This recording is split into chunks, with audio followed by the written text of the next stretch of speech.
Welcome everyone to the Mental Health Entrepreneur Podcast. Today we will be talking about innovation in mental health with Kasey Compton. Kasey is first and foremost an entrepreneur, having started and run multiple businesses. She is a group practice owner, business coach, conference designer, and an author. Kasey, welcome. Thank you. I'm Did I excited to be. forget anything in there? You do so many things. I'm like, there's probably more things that we could add Maybe. to that I list. mean, by the time this podcast airs, there might be something new. I don't know. I love it. I love it. And there are so many places we could go, but I wanted to dive in today because one of the things that I've noticed that you've created that is an interesting, innovative thing is this idea of Meet You in Kentucky. And so I'd love to talk a little bit about that. First of all, let's start with what is Meet You in Kentucky? It is a conference where people, mostly healthcare practice owners across the United States and sometimes Canada, Mm, meet us in Kentucky and really are focused on growing their practice, or sometimes people are coming so that they can scale their practice and so that they can move out of their practice and do other things, mm, such as kind of what you're talking about here on your podcast. Sometimes it's just that people want to get together and like build a community within themselves to have supports and um, but yeah, I mean, that's what we do. We try to throw a big party in a lot of ways just to bring everybody together. And also while they're here, we want to show them a little bit of what Kentucky has to offer. So mm. that's all the fun part of it. Yeah, and so for people listening that may not know, having a conference slash retreat kind of experience for mental health group practice owners is not a very common thing. There's not a lot out there. And so I'd love to talk about, how did this idea start for you? Mhm. Yeah, you're right. There's not a lot. And I think that there are good reasons that there are not a lot of conferences or events like these out there. But it started for me really small, actually. It was kind of like a last minute thing. I was running a mastermind group of about 10 to 12 people, and it was a year-long group, and I just really wanted something at the end to kind of culminate the whole experience and give them an opportunity to come to Kentucky. And we try to think of like, okay, what are we going to call this? And Mm, you in Kentucky, because that's kind of what we're doing. So we brought about 10 people in, and did it up good. We tried our best for the first year, and we really liked it. And what I mean, the content was great, but people were developing these relationships that I knew were going to sustain them in the long term, because this is a hard industry. And so, just watching that develop, I knew that we had to keep doing it. And we just went from that first year of 12. And then I think the next year we had like 25. mm. And then the next year we did about 50. And then last year we were at about 125 or so. Um, or maybe 50, 150, I can't remember. We've been scaling it every year, but we did it slowly on purpose just because we wanted to maintain that integrity of that small Mm. feeling of an event. And I'm hoping, I mean, everyone has given us feedback that we have, but that's kind of how it all started. Yeah. And why support group practice owners specifically? Why not? Yeah. Yeah. I I mean, I think it's interesting.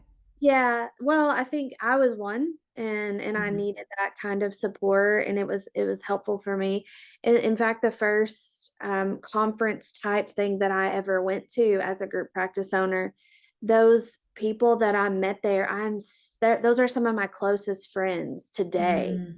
Still, I've got, Tara, that's where I met Tara, Jessica Tapana, Katie Engler, like all these people that I met at that very first one, I still am in contact with on a weekly basis, and they've been invaluable to me as Mm, going through all the ups and downs. But I think that one, they need it, and two, I just see a lot of barriers that people in the mental health industry are facing as they become entrepreneurs on a broader scale. And it was just important for me to be able to kind of address that head on. yeah.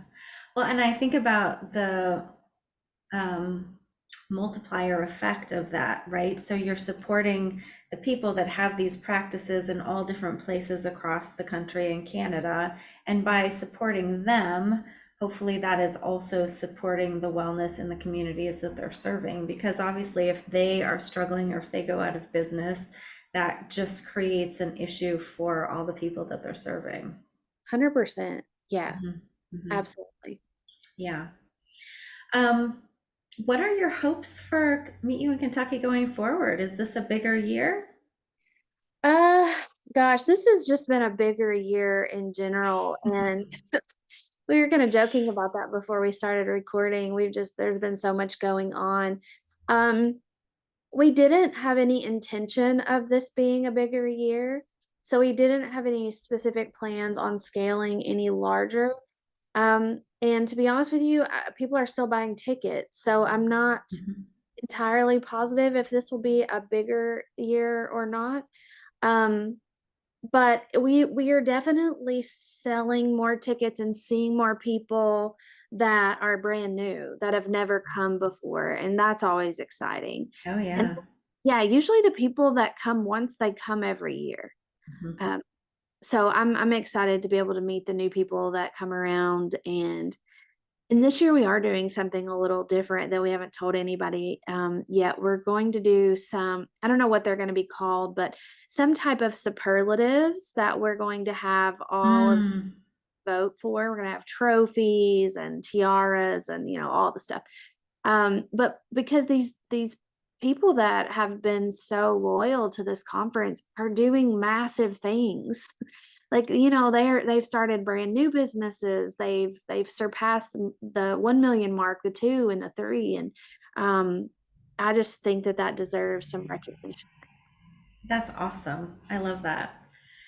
What have you learned kind of along the way? Like I love how you were talking about how it started kind of organically, right? Just out of this mastermind group. It was small, then it kind of grew, then it kind of grew more and more. So I'm curious, as that has developed, things that you would say you've learned or even that you would do differently potentially. Mhm. Oh, well, so you were there last year. Yeah. Hmm. Okay, yeah. I was sitting here trying to, yeah. So you were there last year. Last year we learned a lot, not last year, but the year before last. Hmm. And I think part of that was really just my ability to communicate with my team about my expectations and my vision. Hmm. What I had communicated, not last year, but the year before, I don't think really I was doing it in a way that we really understood, the people that were helping. And also we needed more people in 2 years ago to kind of help facilitate it. So last year we learned those, that we took those things and put them into practice and realized, like, we're going full on. Like, I bought them walkie-talkie headsets that they, so we got a ton of our therapists to come and help. We had just a lot more, like in the operational department, just a lot more of that going on. That's really important to me. I'm really big on just the experience when people walk into a room. Like, what does it feel like? What's the music sound like? And that is something that my team doesn't, that's not a natural thing for them. So they would never Mm. even think to do those things. That's just not what their brain is wired to go to. And for me, when I come into an event, like, I want to hear some music. Like, we need to get the energy up. And so last year we tried really hard, and that was a big, big, big deal. It's like, let's keep that energy high. Let's get people excited, motivated. Let's get them tired. We want to wear their brains out. They're here for a few days. And then also just like really listening to the needs of the people while incorporating a practice owner's team. And that was probably the biggest thing. And that's the biggest difference for us this year. We've always been very team oriented, like where we have our work life tickets. But this year it is like full on team. So we want Hmm. to come and feel like they, as the practice owner, don't have to take in all the information, remember it all, then go back and reteach it. And so that's been really important to just help these practice owners realize that they're not alone, that they can bring their team and their team can be accountable and responsible for information too. Yeah. Yeah, I would say for me, I've brought my team the last couple of years, or at least parts of my team, and it has been invaluable for not just the learning and the content, but it's also, there's a lot of opportunities for team development and talking about ideas and working together. It kind of naturally brings up things and sort of raises the level of the team. I think sometimes hearing things from somebody other than me is also really valuable, even if it's the similar kind of thing. Yeah, it's like, "See, I told you so. See, I told you so." I do that with mine as well. I just let them go somewhere and let them hear from someone else. Be Hmm. like, "Hey, are you listening? Because I told you that," you know? I know, but it's great. It's and I love the focus on relationships and supportive relationships because I think that's a big piece of what that experience offers. Right. I think you all do that well. That's awesome. So I'd love to kind of talk about your entrepreneur journey overall. You have created how many businesses? 3, 4, 5, 6, Six 6. businesses, right? You're relatively young for having created six businesses. I know you just had a birthday. It's going to be a good decade. You're good. You're good. But what has the entrepreneur journey been like for you? Oh my gosh. It's been a lot of ups and downs. Um, but this is just gonna sound super cheesy, but it's honestly been priceless, even in the downs. It's um it's helped change my perspective on things just in general, Hmm. on, family, on friendships, on how I show up for others, on how I manage money, on how I view money, on how I plan for the future. I mean, literally every component of my life has been touched in some way by this entrepreneurial journey. So let's dig into that a little bit. I'm curious, how has that changed some of your relationships? Oh, well, I mean, the- owning businesses is not easy. Mm. And people, I, w- I would say I've never necessarily been a people pleaser. And I can very easily be like, yeah, I don't really care what other people think of me because in a lot of ways I don't.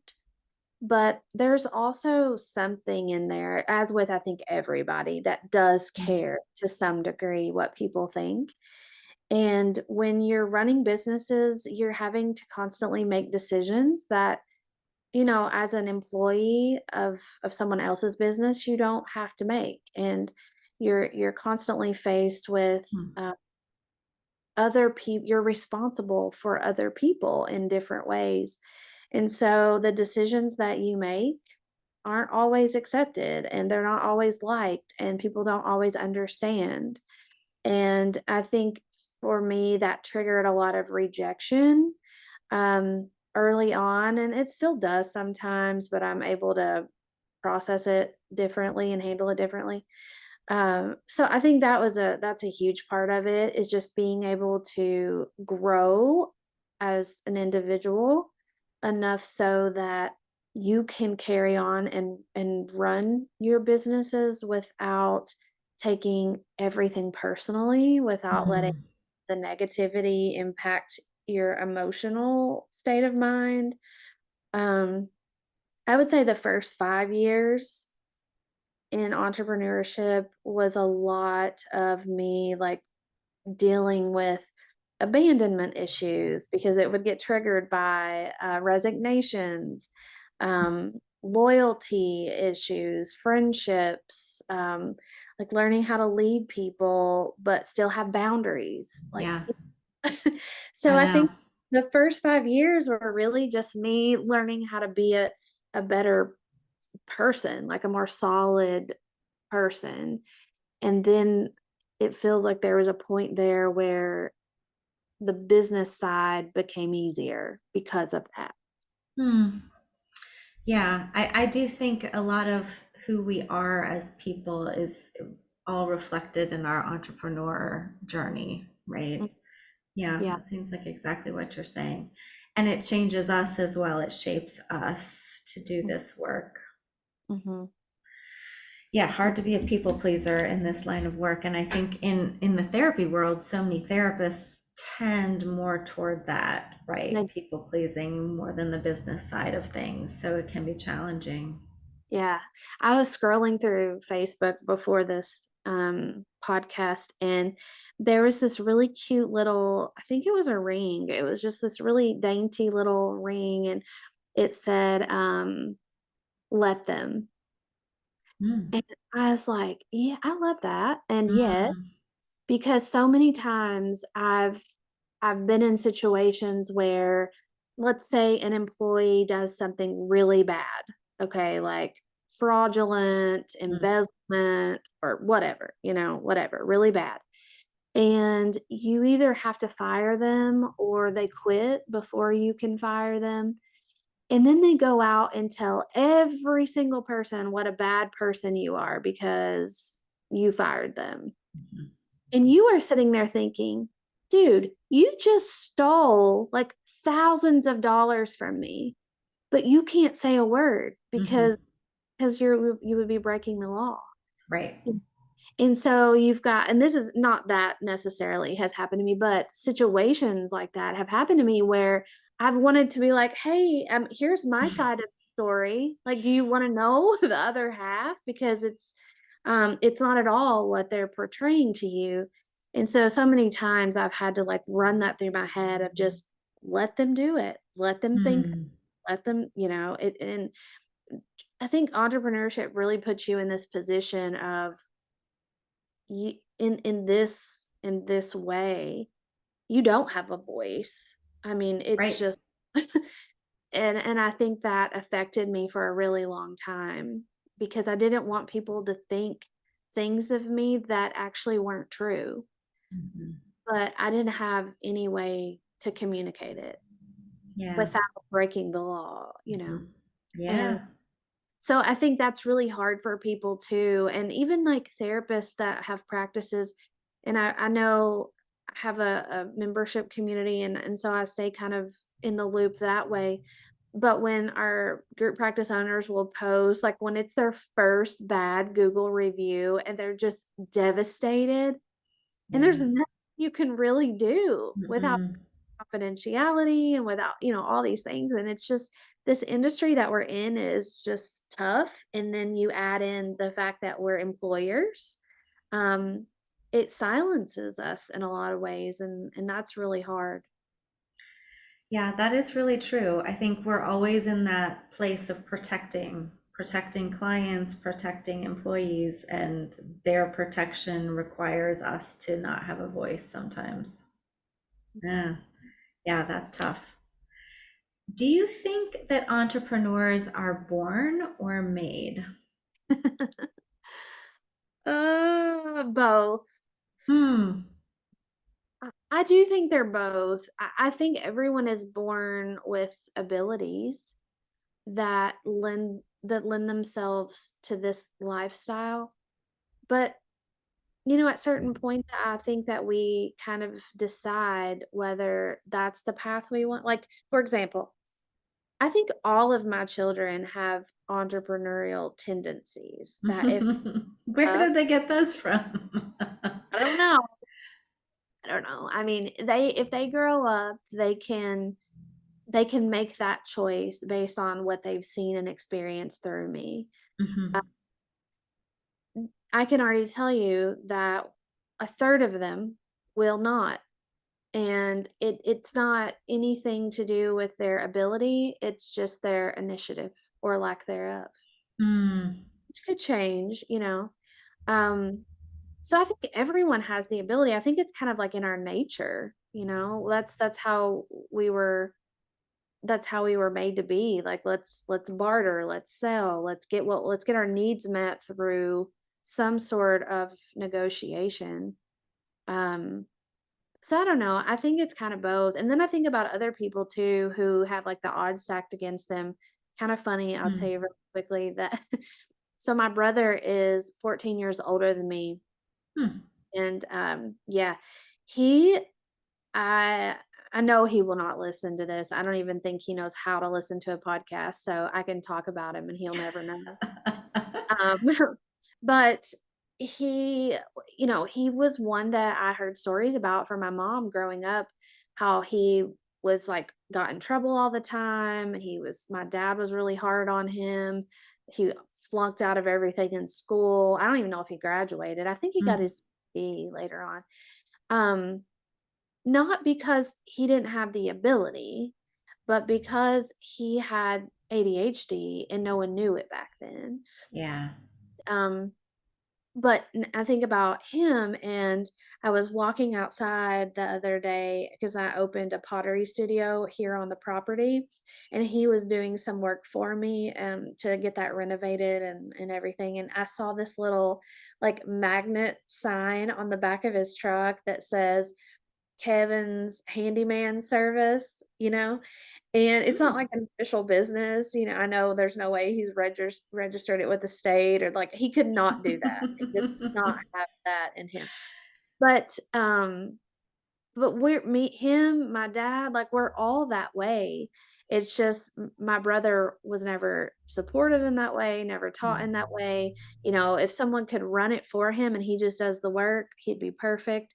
So I don't know. I think we all have it in us, but I think it really our environment brings it out more so Mm. than any. Yeah, I think there's maybe a tolerance for risk Right. too that has Yeah. to be there. I think some people are like, no, I mean, that would be cool, but when we have a cyber attack on one of our clearinghouses and billing stuff is all crazy and up in the air, I don't want to deal with that. Right. Yeah. Understandably so. Absolutely. Yeah. Yeah. Risk aversion is not for entrepreneurs. Yeah. Yeah. Good statement there. And I'd love to know too, kind of on this entrepreneur piece, how do you come up with some of your ideas, your innovation? Like, where is your space that you do your most creative thinking, or how does that happen for you? It really happens in the most calm and peaceful moments. I never get like this big bright idea while I'm sitting here stressing myself out over our revenue. Hmm. It's always when I'm doing something like taking a shower or painting some pottery or having a glass of wine, or I get a lot of ideas at concerts. Um, yeah, like yeah, lots of ideas at concerts. So it's always in the calm. And I think it's just purely science that allows that to happen when our brains are calm. It allows, Relaxed. yeah, it Yeah, allows more. the So connections to happen. Yeah.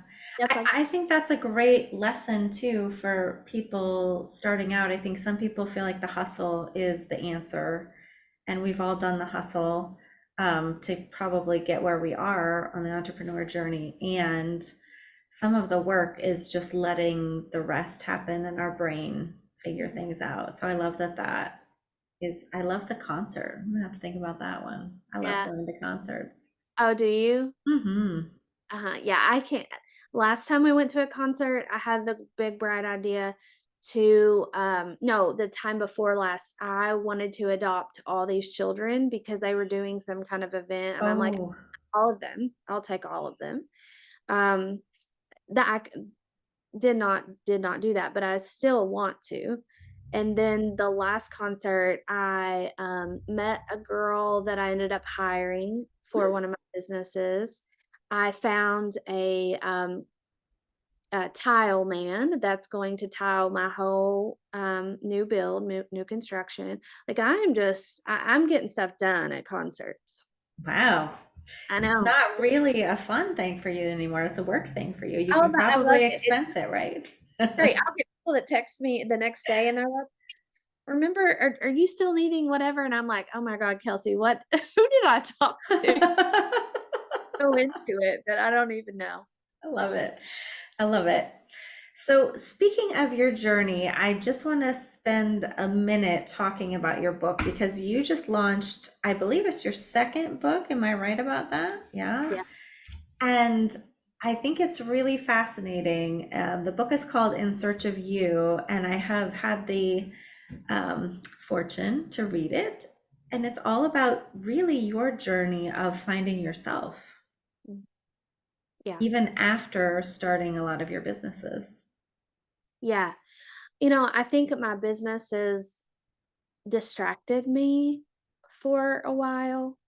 And honestly, I believe that it was probably a necessary distraction to some Mm, extent.